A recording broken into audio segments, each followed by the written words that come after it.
Okay, so hello everyone. Welcome back to the Bandit Football Fans Podcast. My name is Ben. I am a Liverpool fan. If you can't work it out, today I'm joined by the double D's in the house. Wow. For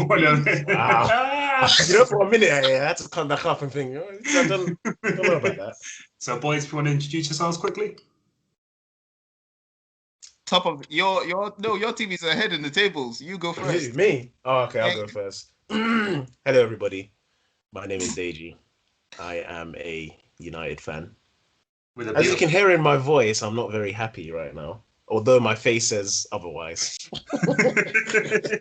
love how you just opened it like it's a job interview. Like, hi, yes, my name is Deji. I'm here to interview for the role of my United fan. I'm not happy about it, but I got to pay the bills. Listen, yeah, 100%. Okay, so that leaves me. That's my name's D. I'm the Arsenal fan because that's the only reason nobody wears an Arsenal jersey for, I've never seen anyone just flex randomly in an Arsenal journey, not for a long time. Like 15, 20 years ago.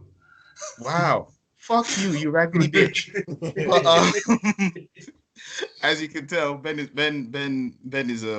spitting the bars today. But anyhow, my name is D. I'm the Arsenal fan. And yeah, let's do this. Okay, so we're currently recording in the middle of the international break, which as far as I'm concerned means there's no football on. Basically. So we're going to keep it to club football.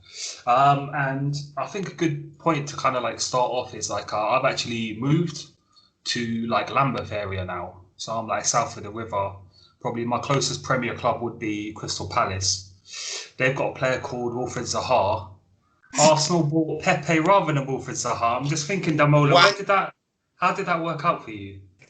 Wow. I was sitting there thinking, where's this going? I was like, where? Around the house, bro. I like how you brought that back. This is the bullshit. This is the bullshit that Ben pulls. He'll come up with some trivia ass bullshit and then go, "Oh, hi, here," and then go, "Oh, allow me to proceed to fuck you with this stats or whatever." But how did that play out? Honestly, I genuinely don't have a problem with Pepe. The only problem I have with Pepe is the fact that we seriously overpaid for him, because there's no his output from last season to this season. If you didn't pay 72 mil for him, you're okay with it. Like you're not looking at it and going, like, say for example, if we paid in the region of 30 to 40 and he's giving us the numbers that he's giving us now, I don't think he'd stand out as much.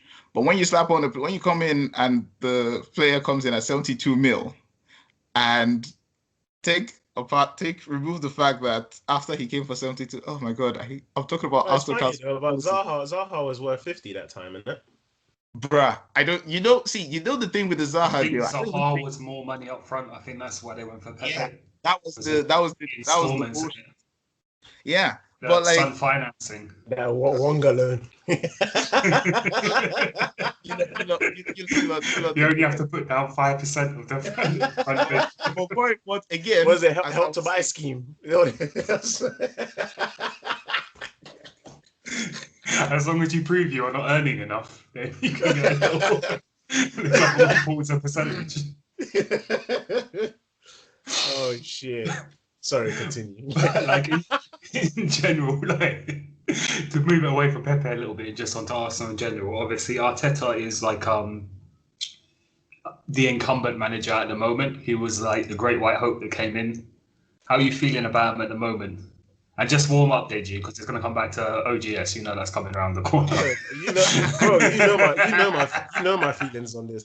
Listen, you can make what when you're making fun. Usually when you're ripping into someone, the person will be like, "Oh, just sit, bruv." I will be on your side, ripping into the team as well, bruv.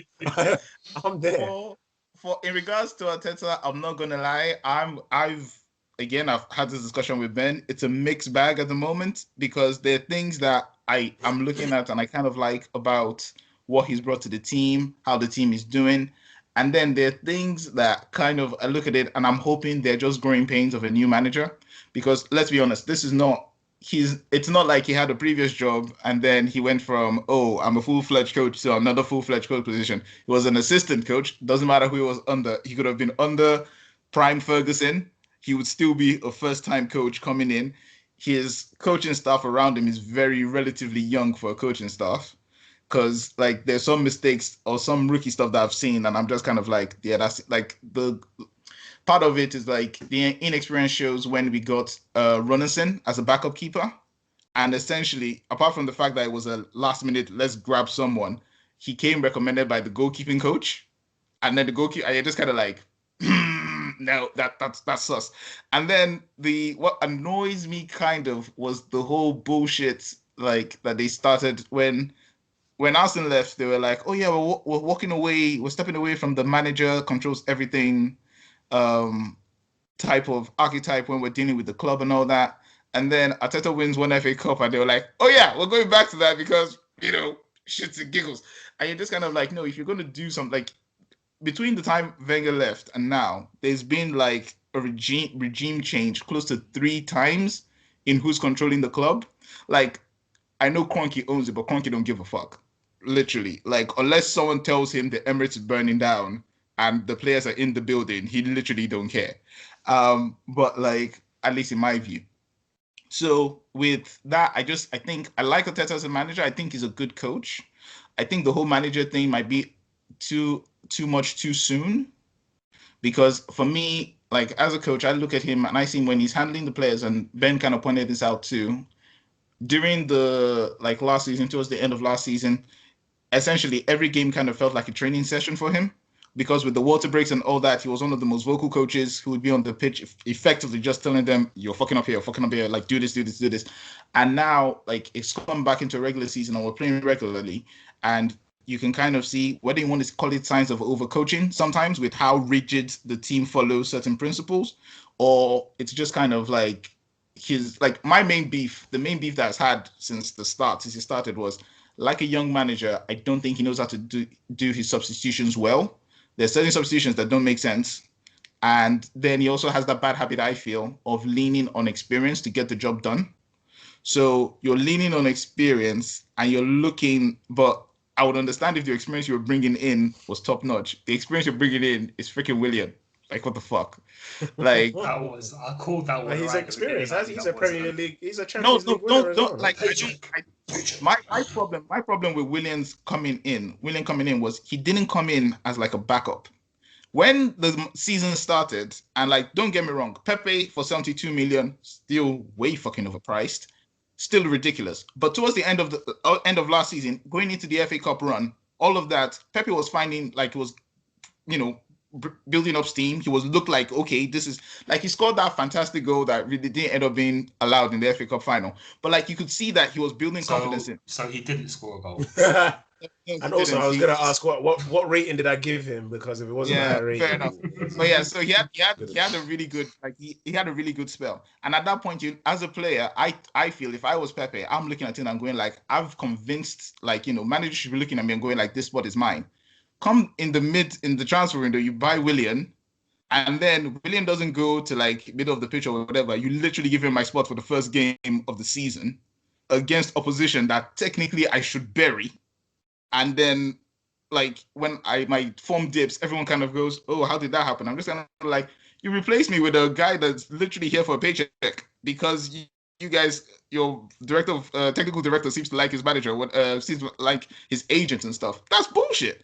So, like, with Arteta, I like what he's doing in certain aspects. I think he's improved the system. I think he's given us more of an identity that we haven't had since, like, prime Wenger days. But also, the growing pains are still there. Ben doesn't agree. Ben generally just thinks, like, Arteta is not the right manager for Arsenal right now. But this is a thing. And this is how I think about it. So I was going to ask you at the end, but I'm going to cut you off there because you're bringing my name into disrepute. So there's 3 questions that I think about when, like, you're assessing a manager at a club, right? The first one is he the right manager for now? The second one is, could you get better? And the third is he the right manager moving forward? So if you look at United, OGS, I think for now is the right manager because he's not rocking the boat. You're like, second in the league, something like that? You're getting up there, you're getting results. Why rock the boat now? Moving forward, no, you need a much better manager than OGS. So if you're saying, right, buy that, and you can get better as well, like there's better available on the market without even having to like spend money. So if you just get OGS to the end of the season and then get a better manager, and Man United will be in a better place. It's why when people were cussing out Klopp, maybe you should get rid of Klopp. No, because are we going to get better than him? Is there better available really on the market? Like, is someone going to come in at the moment and do a better job with the squad that he's got when it's like really his squad? Like, and moving forward, perhaps there is someone where it's difficult. So, how do you feel about Arteta within that? Do you think he's the right manager for now? Do you think there's better out there available for Arsenal? And do you think that he's the right person to take you forward? I'm looking at Arteta and I'm thinking in like 5 minutes. Don't spend forever. Yeah, that's fine. I'm thinking he's the best manager for now. I think with him we cap out at probably 6th at best, like our best position. Sorry, this season.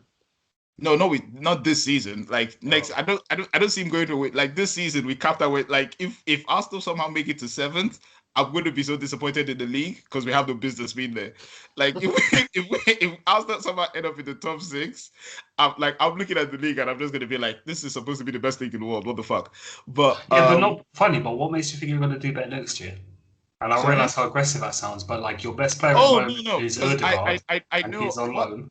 With why I think we're going to do better next season is honestly, I'm looking at this team. William's going to be another year older. How old is he? Like 38 or something like that? 72, something like that. Anyhow, shit. Honestly, all jokes aside, for me, I look at this squad and I think that I've seen essentially the team has shown us the best they can do and the worst they can do, sometimes in the same fucking match. Look at West Ham. And I think on a good day, if we can constantly come up with particularly good with Arteta, I think we can cap out at 6th at best. I don't think he's going to take us beyond 6th, but I also don't think part of the problem with Arsenal as a whole now is it's not the problem is for us to probably get rid of some of the deadwood. I'm looking at Xhaka, I'm looking at El Neni, unfortunately Lacazette in that frame, Bellerin is going to take. You don't agree with Lacazette? Oh no, I don't agree with you, unfortunately. Oh, right. Oh. Yeah, there you go. Anyhow, so if we're moving away from that core of players and we're going to embrace the new ones that are coming in, we're looking at Tierney, Gabriel, Saliba, hopefully, all that kind of stuff. It's going to take a while. The transition is going to be there, but because unfortunately we are in a results-based league and a results-based industry. If we're not getting results, a lot of the fans are going to turn on the team and then they're going to start asking, Arsenal fans, I feel sometimes are very quick to forget that this is supposed to be a project. And because of that, it means that also the management falls into very stupid traps where instead of them to just lean in and just go for broke and just go look here, this team is this team. We're going to take the youth players that we have and try and make something work with it. They then go and make stupid mistakes like leaning in on older players, i.e. Willian, i.e. David Luiz, and then they're going to go they'll kind of prop up and you're just kind of it's not going to work because you're these are not long-term options. You're putting bandages on gunshot wounds. It's not going to work long-term. In regards to Arteta, like I said, we cap out at 6 with him, I think. Either between now and then, either he improves magnificently as a manager, fingers crossed, or they get him better players to do. And considering the financial situation Arsenal is in, I don't see us getting better players. So, Well, this is the thing, though. You know, just on what you're saying right now. So I don't know if you've been hearing it in the news and stuff like that. Apparently, UEFA is chucking out the whole financial fair play shit. They're not doing that anymore, or whatever the case is. It was so effective. I can't believe they're not doing it anymore. No, but once they've done that now, some teams are gonna get fucked because the way COVID, first of all, has mashed up everyone's finances. Yeah. Now, the clubs that even come out of COVID and they survive, come and see the madness they're gonna start doing. They're gonna start getting, especially Man City, are just gonna go wild with that oil money. They're gonna go. And the thing is, that's what Arsenal's going to find themselves in a little bit of trouble because you're not going to, when you were allowed to do it, you weren't spending big money on players. When you've not been allowed to do it, didn't make really much of a difference. Now that you can go wild, you're gonna be in the same position. No, but this is the thing, and this is where I think, or even worse position, to be fair. Oh no, probably, but this is where I think and I hope the management. Teams are in the league currently that have already given us a blueprint on how to survive if we just are willing to embrace it. I'm looking at Leicester. I'm looking at Liverpool to some degree. Yeah, exactly. They've already shown that if you're going to go and you're going to you can't compete money-wise because money-wise, Liverpool have no business having the squad that they have. Like, because the players that Coutinho deserves like a statue at Anfield, just for them to just say, like, it's not even a statue of just kind of like, oh, you were so great for us. Just kind of like, thank you for making Barcelona overspend. And this new statue of our greatness is Coutinho wrote back with that. I was reading an article the other day by Michael Cox in The Athletic, and it's the top 20 highest transfers ever, and whether they were a success or not. Spoiler alert, most of them weren't. But it went Neymar, Mbappe, Coutinho, and I had to put my phone down. I was laughing so hard. I forgot, and I'm scrolling now because I was like, Neymar, yeah, Mbappe, Coutinho, 150 million, you dickheads. That's mad. And this is the thing. It's like the financial fair play, whatever. Once it gets out, this is kind of the thing that you're looking at. You're looking because why that's funny to me, and the thought that immediately popped in my head is, and this is how much little faith I have in Arsenal. If clubs start spending stupid money, Arsenal has some young talent that people are willing to spend stupid money on. And I think Arsenal is stupid enough or greedy enough to sell those players. And then they're going to find ourselves, like, effectively, we're going to undo the work that we've done in bringing these players up anyways. So you look at a player like Saka, for example. Saka is not, like, apart from the fact that he's an amazing attacking talent, he's literally done it, like, anywhere you put him on the field. He reminds me of Milner, where he's just kind of like, oh yeah, I get to kick a ball today? Yeah, just put me on I'll go anywhere. Put me anywhere as long as I'm kicking a ball. Yeah, but you know that works against you sometimes, though. Oh no, I'm not minding. But yeah. Oh no, I don't mind that. But the thing is, like, because of how useful he is, and because he's shown, like, Saka can play anywhere in the let's put it on the wings. Anywhere on the wings, left or right, he's got you, right? And you can put him in defense if push comes to shove. That kind of versatility in a player, like this young as well, people will pay stupid money for that. Now the hope is either people go mad like Coutinho and drop 120, or however much they want to drop. But the problem is, and this is backs up to the problem of, like, Arteta as a manager, the technical stuff, the management stuff at the club. Even if you were to give Arsenal 200 mil, no strings attached, I don't trust that team, the management team, to buy the players that needed to do it. They'll probably just re-sign Willian for a couple more years. But that's the problem. And David Luiz as well. How old is David Luiz? 34, I want to say, like 33, 34. Yeah. He's a fraud, you know. I'm not gonna lie. I don't think so. He's a fraudulent player, bro. He doesn't know what position he wants to play in. No, doesn't he get like a red card like every 5.5 games for Arsenal or some shit? I was gonna say that's some bullshit, but like give away a penalty or something like that. Here's my thing with David Luiz. I think David Luiz is one of those players where he gets a bad rep because, you know, he's bad at football. Yeah, basically. Because he's wild. No. I'm sorry. So that's one of the things. Like, he is 34 years old now. We've watched him in the Premier League for like at least 10 years out of the last 14 or something. Like, we've seen it. Don't try and argue and say that we haven't seen it or we're watching it wrong. We've watched David Luiz for a fucking decade. He's just bad in a lot of situations. You know, David Luiz got 7-0. You know that, or 7-1 or something like that. 7-1, yeah, he got 7-1 some time ago. I love how you're saying that, like, all of a sudden he was the only defender on the pitch that fucked up. I swear, was he captain? I swear he was captain as well. He probably, no, he wasn't. No, he may not have been, because I think Thiago missed that match. Thank fuck for that. But like Thiago is grateful for that. But my thing is this: with David Luiz, actually, I'm not here to defend David Luiz. To the question, Arteta, is he the manager? Is he the manager for right now? I think he's the manager for right now. I think he steadies the ship better than Emery did.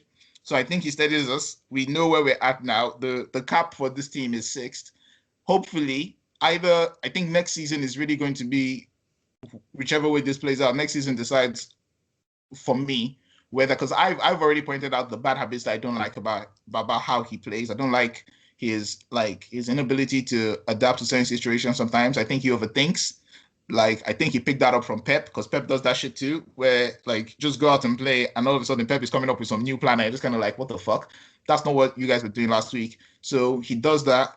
I think he needs help, either with how to make subs or better subs so they're actually effective.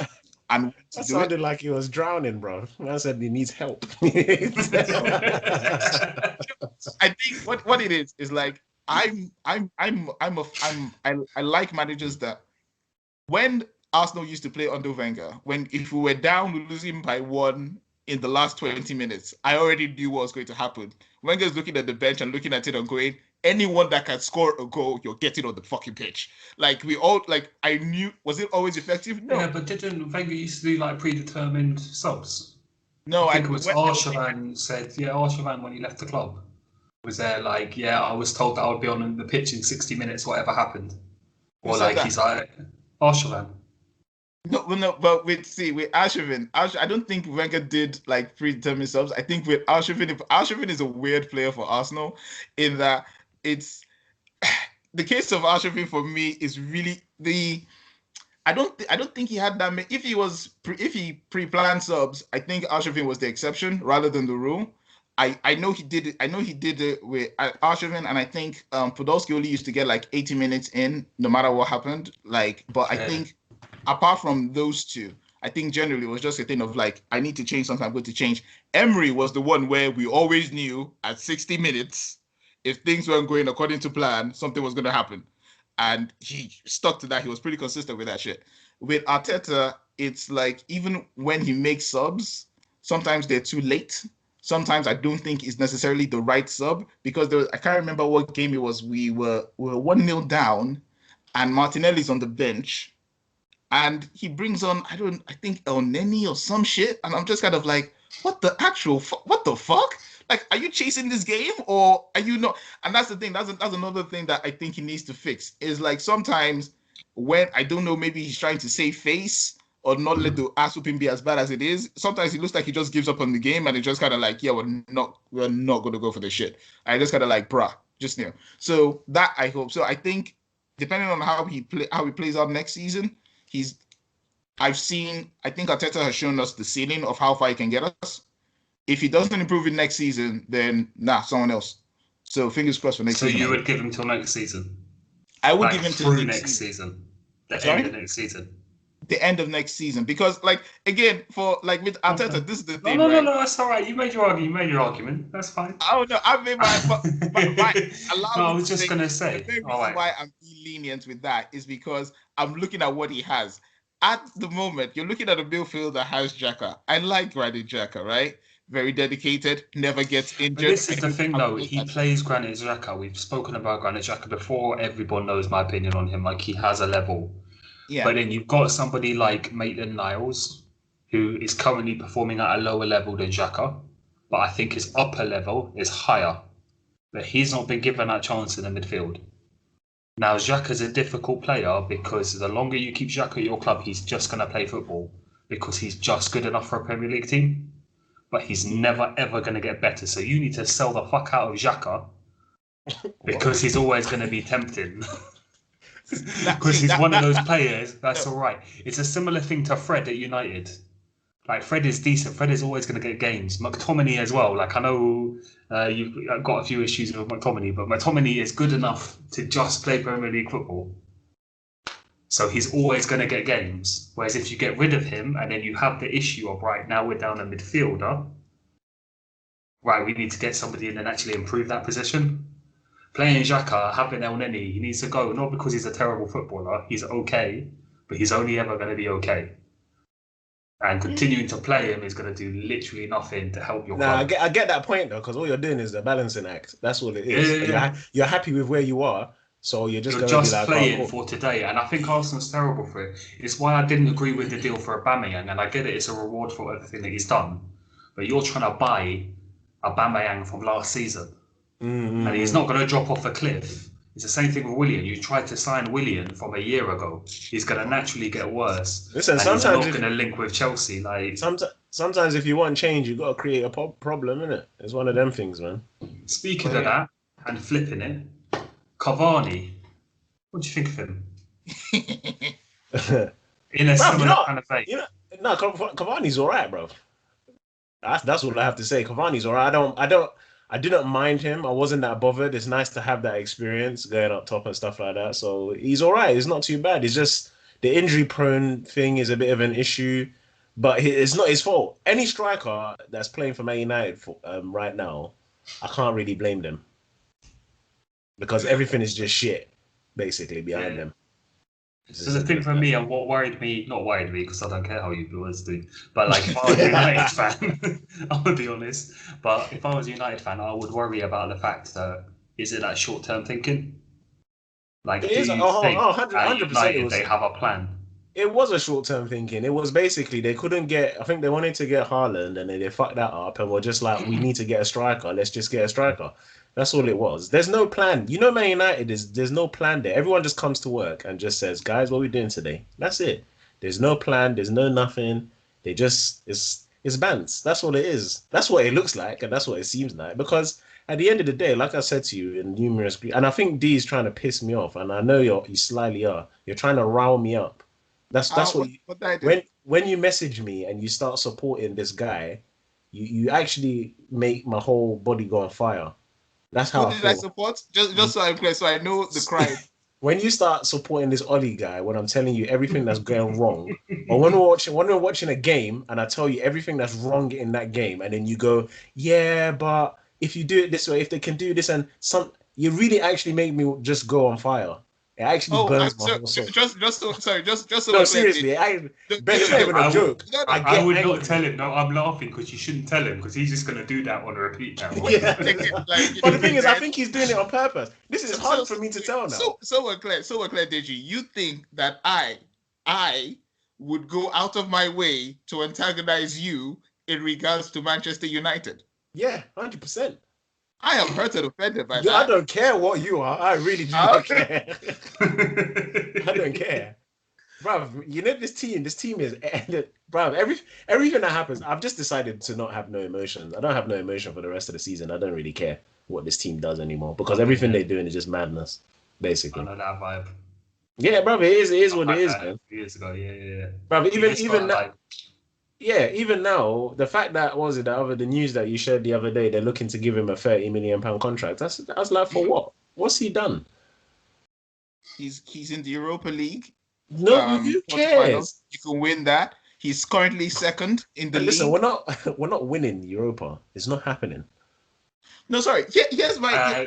Someone needs to clip that for the receipts for later on, just in case. Listen, it's not. We won't happen. I'm telling you now. That's fine. You can have this receipt. This one. You know. Usually, I check my stuff before I buy it. This one, I'm not even checking it. It's not happening. Do you know why you're saying that? You're saying that specifically and categorically because I think like your dislike for Ole and how certain things have played out has now made you blinded to the fact that like one, whether like if the argument here is that Ole hasn't done anything right, he's managed to still be better than like apparently managers that's supposedly better than him. Oh, is it really? How many trophies did he win when he was here? Oh, I'm sorry. He hasn't won any trophies yet. Arteta has won, but he hasn't won any trophies yet. Klopp has won. Continue. I'm listening. Oh, World Club Cup as well. I forgot that. I'm listening. Keep going. But like, so here's my thing. European Super Cup as well. There you go. How long has Oli been there? It might be Champions League as well. So keep talking, D. Ignore me. Keep remembering them. My thing is this, right? Right now, because apparently Ole is a bad coach. Fair enough. But he's done better than all the other coaches that are supposedly better than him in the league so far. Did he drop out? Did they drop out? He's done exactly the same thing as what Mourinho did. He's done the exact. Sorry, where is Mourinho finished second when City were like 20 points ahead or something? See, that's fine. Here's the thing. Where is United right now? Are they second? Yeah, they're second. Okay, cool. That means for whatever reason, he's doing relatively well with the team to get them to second because let's say everybody else is crap apart from Man City. He's done it. He's on top of the pile, right? Is he not? No. I'm listening. I'm listening. Go on. Yeah, continue. He's the top of the pile. You look at it like, so he had a misadventure in Europe with the Champions League. Of all the teams that left in the Europa League that are there, these are teams that he can beat. Or like that Man United squad should be able to beat, right? So let's look at it. Ajax and Roma, they're going to cancel each other out. I think the issue for me is like, and that's quite telling of how Man United are viewed, because 10 years ago, Man United should be fighting for the title. 100%. Like you would think them in a challenger. The fact that you're now saying that Oli is better than all the other managers around him. bar Pep, because he's got Man United into second place, given the fact that other teams are playing pretty terrible across the board. Like, this is like the same thing. Like, do you remember when Leicester won the league and Arsenal came second? Yeah. That doesn't mean that Wenger was the second best manager in the country at the time. Basically, you know what? You know what's happened, right? You know what's happened. Do you know what I mean? Everybody has just set, including Man United fans, everyone has just set the bar so low for Man United. And even then, I got caught in that trap as well, because when Oli came, I was like, you know what? Let's see what he does, see what he's saying. I think last season when he lost the semi-finals and all this stuff, I was like, you know what? It's good vibes. Everyone's happy, everyone's balling. Let's see what happens. And then we go into this season, and it's almost like, bro, you went into Champions League, right? I think we were sitting first or whatnot. We went to go and lose to Besiktas or whatever the fuck it is. When then Baba came and started doing a madness, I was sitting there thinking to myself, wait a minute, how did you fuck that up? Like how, what, when, and where? And then to top it off, yeah, let's talk about more recently that Leicester game. Yeah, I sat there and I was like, what stupid idiot decides, yeah, when you're chasing a game to bring on 4 like for like players onto the pitch? What person does that? What human does that? What manager does that? It doesn't make no sense. It doesn't. It makes. I just sat there when the subs happened. Yeah, when I saw 4 people lining up, I was like, "Is this preseason?" It felt like, you know, when they bring on all 12, or what's it called, all 11 players, and they switch them over. Yeah. I just sat there and I was like, "This guy is fried, man." I was like, "You're actually done." It makes no sense. And you know what? Someone brought something up to light the other day as well. You know, that's actually his team now. He can't even say like, "Oh, he's got old." That's actually his team, because you have to include the fact that he resigned some of these players as well, and he decided to keep them. Tell me, why is Jones still part of the team? Because he's injured and you can't move him on. Bruv, he can go, bruv. We renew his contract. Mm-hmm. We couldn't move, if that's the case, yeah, and we couldn't move him for a long time. We flipping renewed his contract, bruv. You're a very giving club, and he's been a loyal servant. My theory is this, yeah, that he's got something on the club. There's something he knows that they don't want him to throw. With that argument, allegedly. No, with that argument, I don't even want to know what some of the players have on Arteta or Arsenal. Just no. Bro, listen, man. Man United right now, everyone set the bar too low, and if they're going to give this guy a new contract without him really doing nothing, or if he finishes second, it's just a waste of time. And also as well, I think earlier on you were saying about, I think Ben, you were saying about managers that are like good for now and all this stuff. It's not a good, like right now, the way that I look at it and what the club should do if I was in charge, I would be like, you know what, Ollie, thank you very much for getting us second. You need to go. Like as soon as the season, what we done to Van Gaal. No. Like, you know what we done to Van Gaal when he won the FA Cup, and we were just like, I think it was like a week later, we was like, bruv, you can go. Do you know what I mean? All right. So let me clarify. When I say for now, I mean till the end of the season. Yeah. Keep like, let him keep the little Ollie Carnival going. Yeah. Just do all the car stuff. Just keep on. Yeah. All that stuff, and then get to the summer and be like, now we're about business. Bro, go. Like, you know why? Yeah, I want them to do that. Is because whatever manager comes in can look at the team throughout the summer and go, right, this is what I need, X, Y, Z, and this fixes the problem. If we go give this guy another contract and it gets halfway through the season and we realize, yeah, this guy's just fucking up, and then bring in a new manager, we're just going through the whole process all over again, and we're doing it at a stupid time. It doesn't make any sense. And the thing is, yeah, he's not. And what annoys me, I think what I'm getting frustrated about and why I've just lost interest is because, you know, when you go to a company and you go somewhere and it's just full of your boys and like people, like all your codies and that. And you're saying to them, listen, you need to change X, Y, Z. And the boys are like, nah, fam, we're staying like this till the wheels come off. That's literally what Man United is right now. You know what I mean? It's literally like that, bro. That's why I've lost interest. I'm just like, I don't care, bro. Like, what they want to do, let them do it. That's when when the wheels fall off, then we can go back to square. For now, I'm not getting invested, bro, at all whatsoever. See, this is the thing, and I think the team that he's built at the moment is like a solid team. Not for Man United. I don't think it's a Man United. But like, if you were like, say your club, like your squad was at, say, Leicester, and I'm not trying to cuss Leicester in any way, but like if that team was at Leicester, you'd be like, yeah, Leicester put together a really nice squad, like they've done. Oh well. Yeah, on paper. The vibes are like, yeah, on paper, yeah, definitely. But I think the issue is he going to take it further? So I have it with Klopp. People are like, to me, oh, maybe Klopp is done, and I'm like, but he's done it once. You've got to be able to trust him to put it together and build another version and do it the same way Fergie did. And one thing I like about Klopp that Fergie did a lot is he uses his assistant manager quite a lot to do a lot of the day-to-day running in the training. So in theory, say a year or two, maybe Linders wants to go off and try somewhere else. And, he's already had like 6 months as a first team coach. If he moves on, then Klopp can get in another guy underneath him and kind of like, rebuild that process kind of thing like that. The thing with Ollie is I don't think he's got that in him. I think this is his peak. And if he's allowed to rebuild, he's going to rebuild this. He reached his peak a long time ago, bro. As soon as everyone started smiling, they should have just said, okay, thank you very much for what you're doing. You can go now, basically.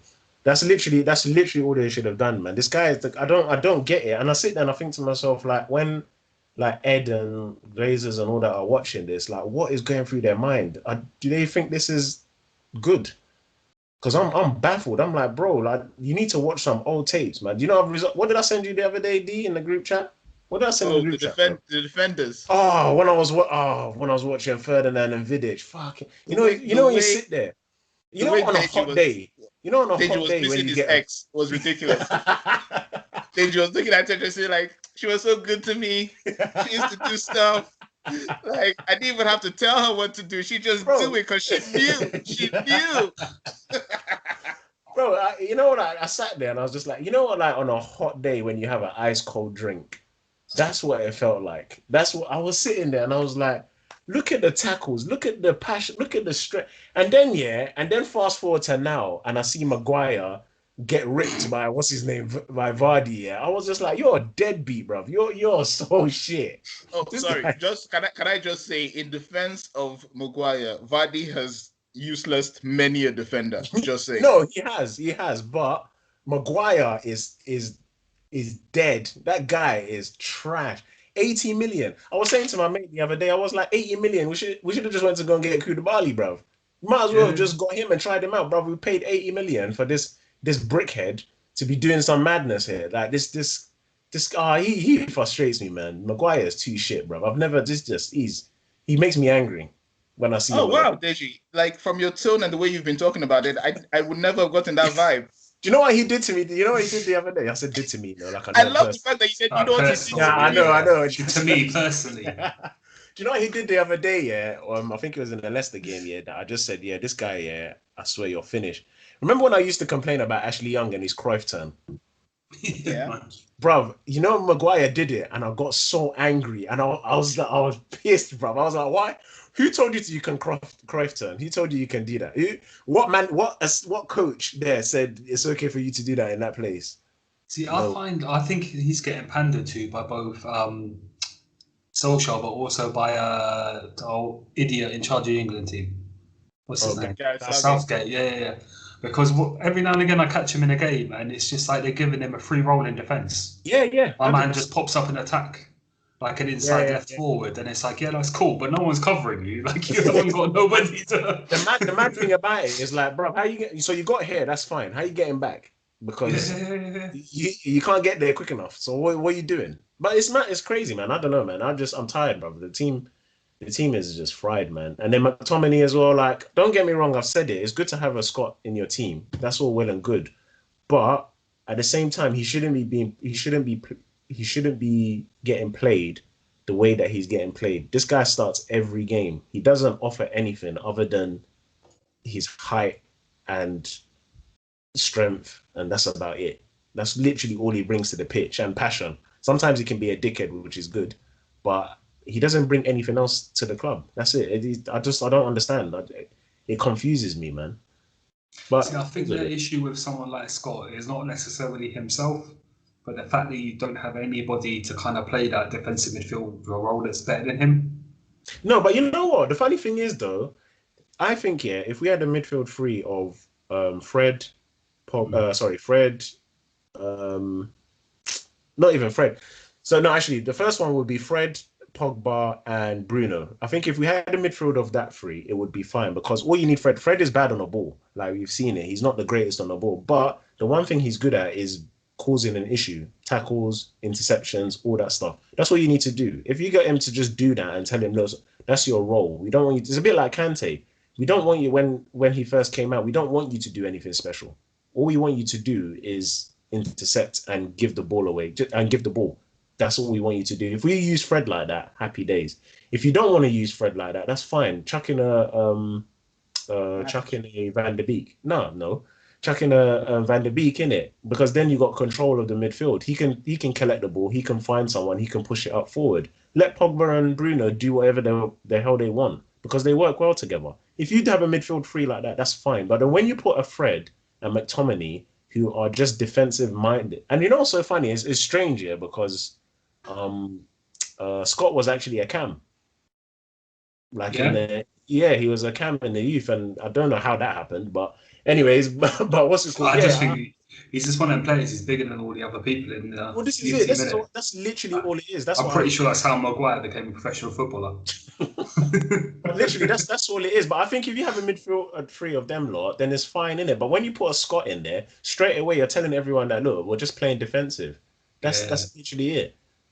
And then when you got Maguire in the back, it's just the team it's just unattractive, man. Like on paper, it looks good, but I think the issue you've got too many players.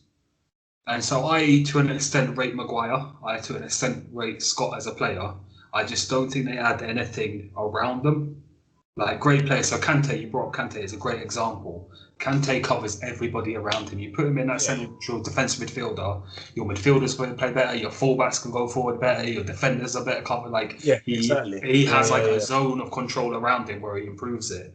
Man United have so many players who are good. You know, Maguire did good for Leicester because he was in a more limited role. This is what you do. You stand here, you do that kind of, you're in that box and you cover anything in it. I think the issue is Ollie's trying to play like kind of progressive, like more, not quite Pep level football, but like, we're going to do like everyone interlinking and dovetailing and moving around the pitch. Yeah, which is you can't do that with Scott in the team. And that's no offense to Scott. He's just not that player. You can't even do that with Maguire because he hasn't got the technical ability to do it. And Lindelof doesn't really have. I think with Lindelof, I've seen him a couple of times drive through the middle. Sometimes it works, but then sometimes you're like, I can't really trust you to do that. But we don't even have a back four that can play progressive football. Wan-Bissaka is not good on the ball. Maguire takes too many touches and thinks he's fucking Perlo or something like that. Lindelof, he's not really that great. Luke Shaw drives the ball forward, but he can only do that from the wing. So where did he get? I don't understand where Ollie sat there and thought, let's play progressive football. Let's play out from the back. Because whenever I see that, that's why I hate ball playing defenders. I dislike it. Unless you can do it very well. Other than that, I just hate it. Because once you lose the ball, you're fucked. You know what I mean? There's no especially if you have slow defenders and you lose the ball, you are fucked. You know what I'm saying? I think it's one of the issues. You get ball playing defenders, but they're defenders who can play the ball. You can't tell my man to go play the ball. You either got that or you don't. Yeah. And it's a valuable skill, and you can try and sign those players if that's the style of football you want to play.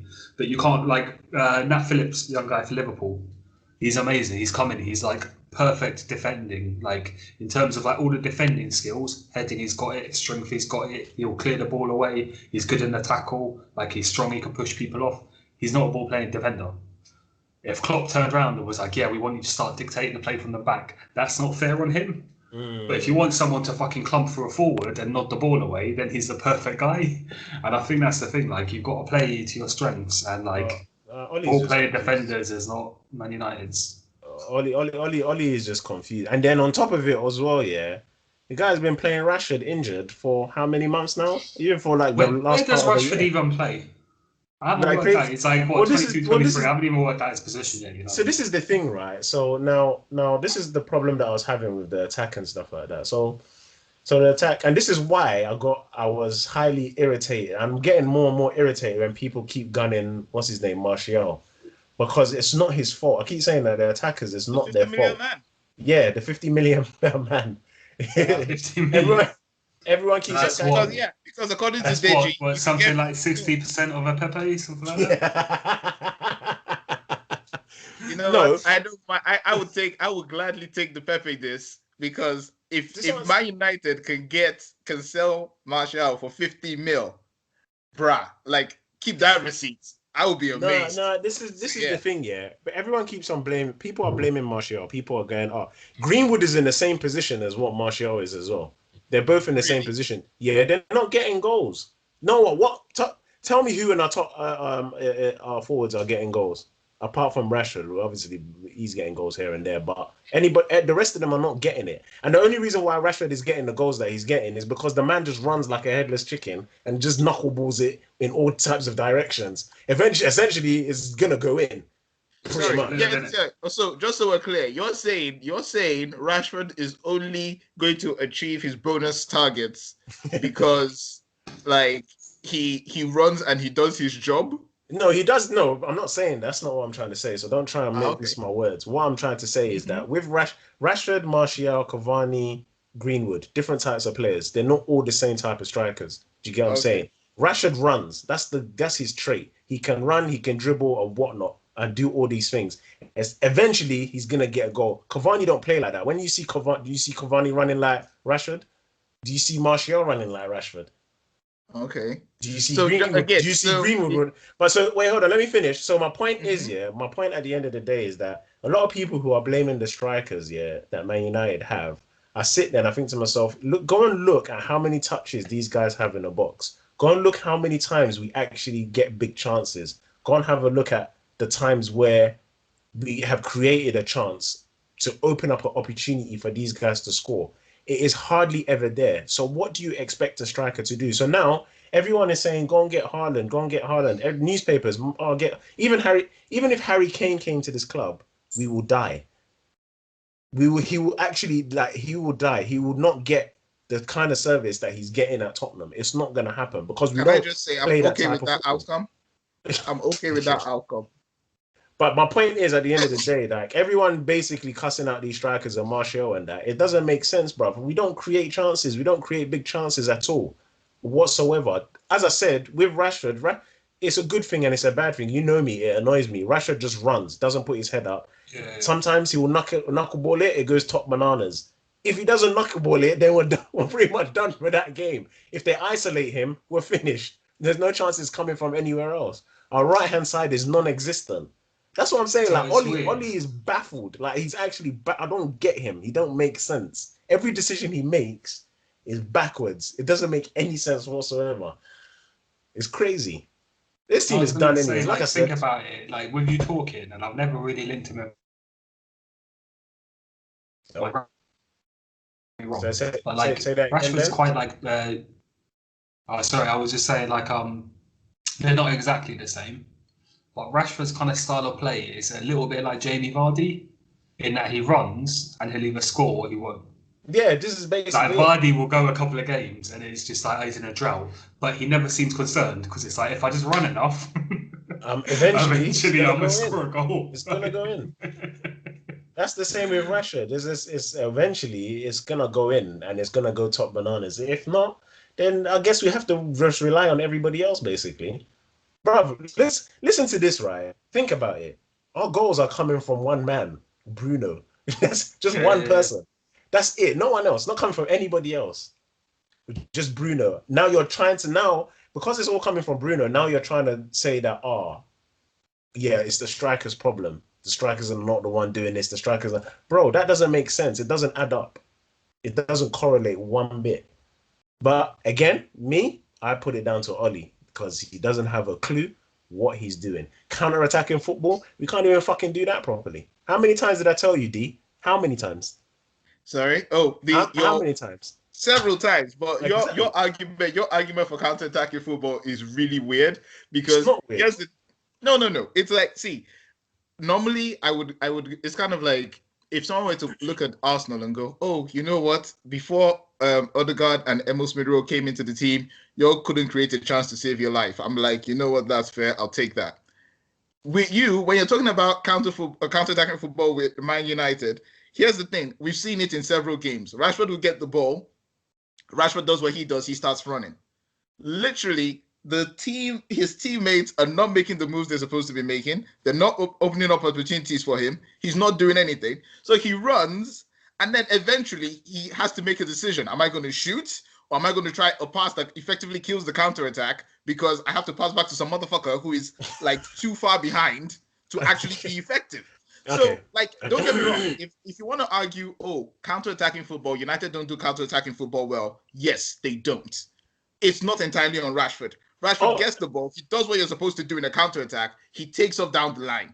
Everyone else is, because here I would even understand, like, if you're going to try and play counter-attacking football, you need to have the right personnel to do it.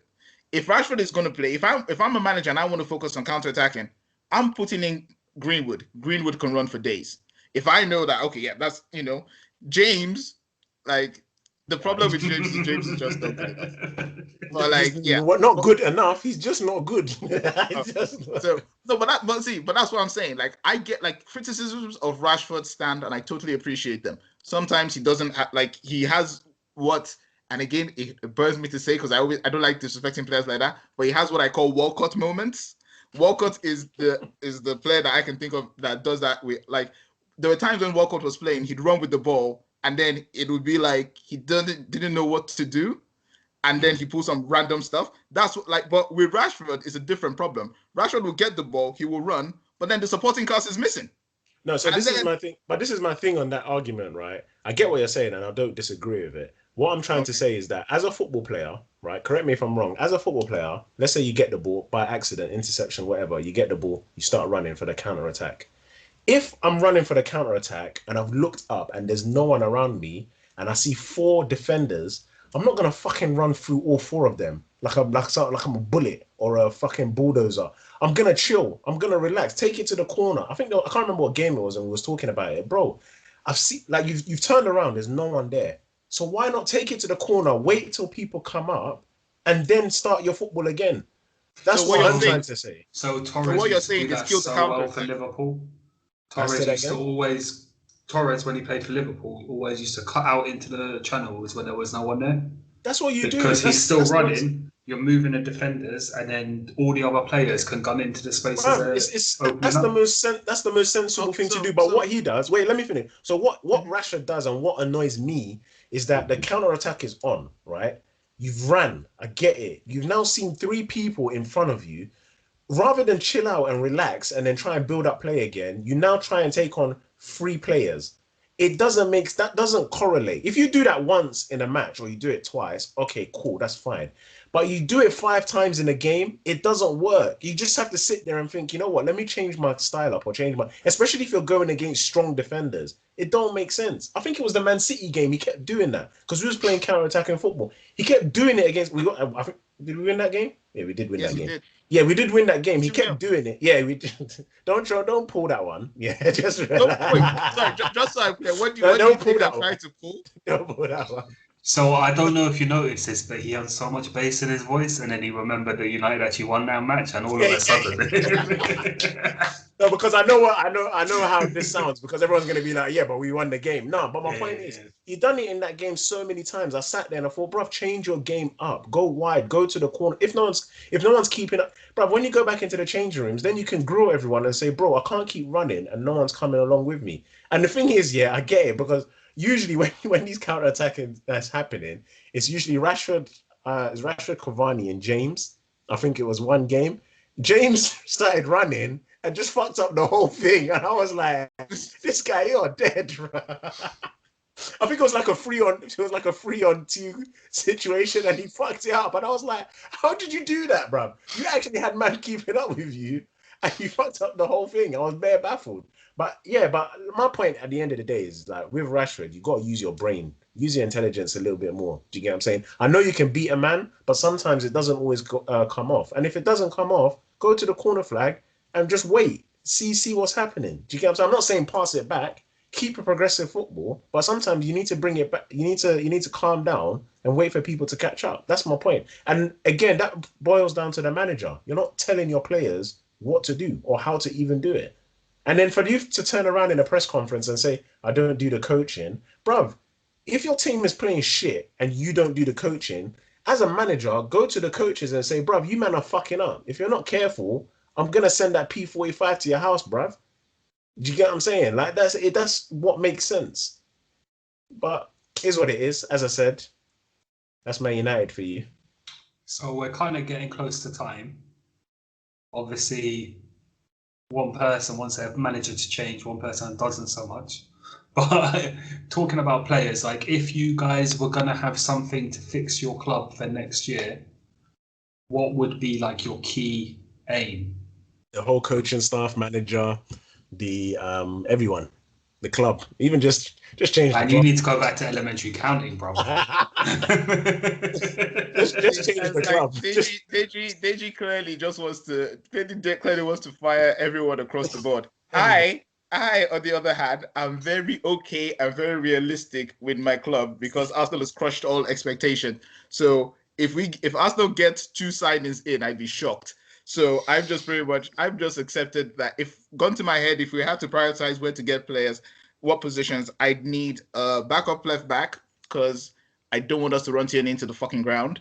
I'd need a creative midfielder so that there is actually the momentum we've built and actually how we've been building play actually continues. And then I would like another striker, a younger striker, to back up Aubameyang because we all know he's heading for that cliff. And yeah, when he goes, that entire attack goes with him. So those would be, if gone to my, those are the 3 positions. Realistically, those are the 3 that I can see happening. In my fantasy world, there are 5 positions that I would love to see improvement in. The 3 I've already mentioned, I would love to see Bellerin, as much as I like him as a person, fantastic guy. Well, I'm okay with him going. We could get a replacement for him. I would gladly take it. And then proper Xhaka replacement. Like, again, I don't mind Xhaka. The man is built like a tank, doesn't get injured, always plays. Fantastic, that's good. If he's staying on the club as a backup, I could live with it, but he can't be the main person. Because if you're going to buy Partey, and like, let's be honest, Partey is effectively going to be hitting the prime of his career soon, you can't then hinder Partey and going, oh, here you are at your peak. Here is Granit Xhaka to back you up. It don't make sense. You need, like, and that would be, so those would be the 5 positions if, I lived in a fantasy world. As I don't live in a fantasy world, the 3 that I would hope happen is we get a replacement for a backup for Tierney. We get a creative attacking midfielder in the mold of Odegaard. If we can get him another season on loan, I take it. I ain't picky. I take it. I know that builds his profile for Real Madrid. I don't fucking care at this point. I just need us to keep whatever we got going at the moment, and hopefully a replacement for Aubameyang. So them 3, if it could happen. So, quick question. You said that Thomas Partey is coming into the prime of his career. Is he going back to Atletico then? No, unfortunately not. He's stuck with us because we paid the release clause. It's not. Look here. See, I could take any and all digs because, like I said, I literally didn't listen to the second half of that answer because I heard that. I thought of the joke and I'm like, keep it in your head, keep it in your head, keep it in your head. I love your dedication to the bit where it just kind of like, I have it. It must be said. It will be said. So, Deji, apart from the fact that you want to torch the entire coaching staff, actual players on the pitch, if you had to replace, because I know off the top of my head, from all the things you've said, you'd want a Maguire replacement, you'd want a McTominay replacement, you'd want a Rashford replacement. No. I don't want a Rashford replacement. Scott definitely needs a replacement. James can go. James is a waste of time. Maguire. I think, you know what? I think if them 3 go, I wouldn't be that. Oh, Matic needs to go. You might as well get rid of Mata. Obviously, Jones. All them people that's just hanging around the club just need to go, basically. And then we just need to bring in quality. And also, we need to bring in. I think we need to bring in leaders as well, man. That's really important because if we have Ollie, who does, bro, you know what burns me as well? Like after the Leicester game, not even just the Leicester game, just after games, this guy's smiling. There's nothing funny. There's like, what is funny? I don't get it. Like he's always smiling. I'm like, bro, it's not a joke. You're being paid serious amount of funds. Imagine you're at work and you fucked up, and then the manager goes to you, "Come on, man, what's going on?" And you just start smiling. Bro, I will just tell you to go home right now. I'll be like, you're clearly sick, so go home because it's why, bro. No, there's nothing, and we need lead. And going back to my point, anyway, just to wrap up, we need leaders to come in and tell this guy it's not fucking funny. It's just not funny, bro. Like, you know them ones, you're standing behind the what's it called, the guy who's interviewing Ollie, and you've got a stush face, and you're just like, bro, don't. If I see you laugh, I will punch you up right in front of this camera. Don't laugh. I just don't. I don't think I want to live in a world where we can't let happy people be happy people. No, it's what's funny, bro. You've just been caned 3-1. What's funny? So this is the thing, and like it's probably too late in the episode to really like unpack it because it's quite a big thing. But Man United used to be a place where good, promising players went to get challenged to become the best. Bro. I think about Ronaldo. Ronaldo went in there, and you hear all the stories about Scholes. You know, oh, can you hit the crossbar from the halfway line? And Ronaldo went out and like pinged it in until he could do it. Like all of these stories about these things. People who've gone in and they've been challenged by the players around them, but by the coaching staff. And Man United at the moment just seems like, come on in, enjoy it. We're gonna win some games. We're gonna lose some games. We'll have a dance in the fucking changing room. Like times have changed. Yeah, everyone's social media has kind of changed things, innit? And I get that. And obviously, like we hear stories back in the day where people are going into the change rooms and punching up man because they didn't do this and didn't do that. And you get what I'm saying? Like, obviously, like I'm not expecting that to happen. You can't just go around punching man. But well, you would love for it to happen though. No, if it did, I just know that this man's serious. Well, come on, man. But let's be honest, right? Let's be honest, right? Bro, you're losing 2-0 at half time, and everyone on their pitch is fucking up. You telling me you're not going back into that change room and rinsing, man? Especially when you know that this person is doing a madness. Bro, this is, first of all, you're fucking up my bonus. Don't fuck up my bonus, bro. You get what I'm saying? Number one, that's the first thing. Number two is pride, bro. You come to this place every single day, bro. And you're letting man, especially when it's like, for example, big example, if it's United and Liverpool, and I'm losing 2-0, and I come into the chain, I'm saying, bro, you think I want to lose to these dickheads so that next time when we go to the England camp or whatever, these men are gonna come and say, yeah, you're shit. Are you dumb, bro? What do you think this is, bro? Like, no, come on, man. Like, wear that on the back of your shirt, bro. Do you get what I'm saying? You can't be doing that. It just seems like, but like Ben's saying, it seems like, bro, we lose the game. And then we go into the change rooms and he's hugging everyone. Oh, hi. Sorry, guys. We could have done better, but, next time. We'll get him next time, next year. What? I don't want my man. Bro, listen to this, yeah? This will just put into perspective, yeah? It was against Arsenal where we lost. And I think Giggs hit the crossbar or he knocked it over the bar. I think we lost that match 2-0 or something like that time ago. And it was the time where Fergie went in at half time and dashed a boot at one of your most lucrative players. Man picked up a boot and said, do you think I care if you... This is when this guy was doing sweet boy. Remember he was doing corners all over the place and doing... Bro, man picked up a boot. Who the fuck you think you are, bro? Just dashed that man's head. Bro, you think it's a joke? But now, fast forward to now, you've got my man smiling and doing bands on fucking press conferences. Nah, this club I think this is the thing, and just on like the last note before we finish, is like I think the thing that Man United need to avoid, and Liverpool. So when I grew up supporting Liverpool, there was a point in the season where we had, next year we'll do X, Y, Z, and then Arsenal became that club when they started playing all them young players under Wenger, and it was like, we had the young squad. Next year will be better.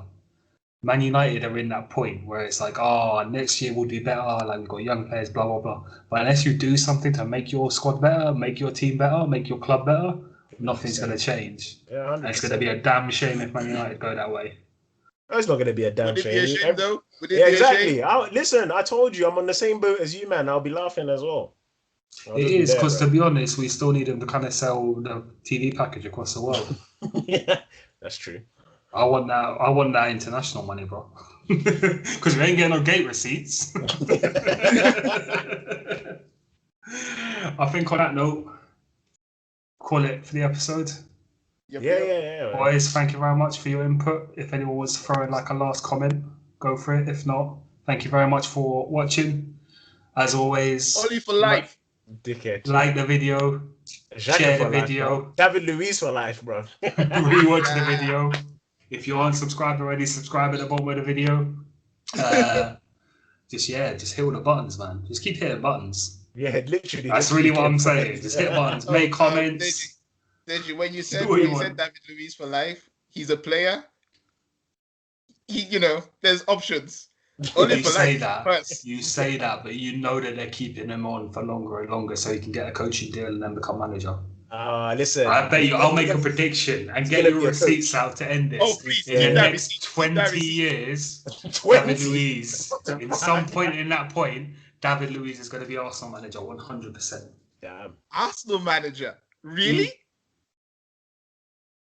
Okay, let's keep this. This is one receipt. I'm gonna keep this receipt, and hopefully we all survive long enough to cash in that check. Because what? Tune in next time on the 29th of the 3rd, 2041. We'll hit that back up. Thanks everyone for watching. Have a good day. Have a good one.